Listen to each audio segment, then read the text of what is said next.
কিছু ভালোবাসা আছে যেগুলো কখনো বলা হয় না। কিছু মানুষ থাকে যাদের জন্য সারা জীবন অপেক্ষা করলেও তারা একবারও ফিরে তাকায় না। এই গল্পটা তেমন একজন ছেলের যার ভালোবাসা ছিল অসম্ভব সুন্দর, কিন্তু একতরফা ভালোবাসা ছিল তার। ওর নাম ছিল হৃদয়।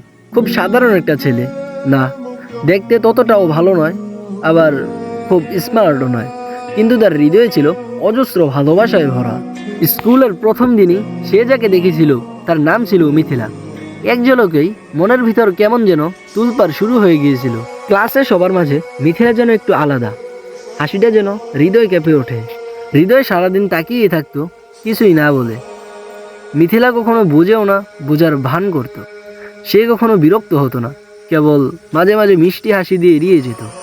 হৃদয়ের প্রতিটা দিন শুরু করত মিথিলার মুখ দেখে, আর প্রতিটা রাত শেষ করত তার কথা ভাবতে ভাবতে।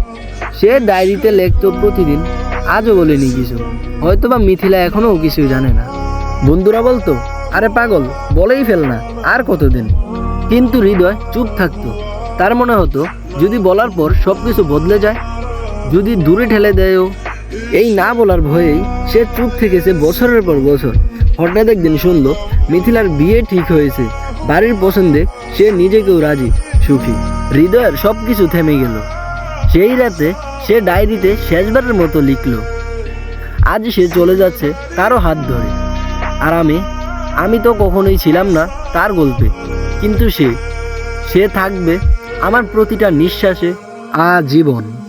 এখন হৃদয় একটা শান্ত নিঃশব্দে জীবন বাঁচে। কখনো সে অভিযোগ করে না, দুঃখ প্রকাশ করে না। সে কেবল এতটুকুই হাসে আর মনে মনে ভাবে, ভালোবাসা তো পেয়েছি, শুধু সে জানে না।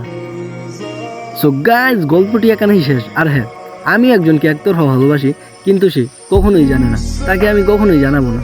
সে যদি বুঝে তাহলে তো বুঝলে, আর না বুঝলে আমি কখনোই বলবো না।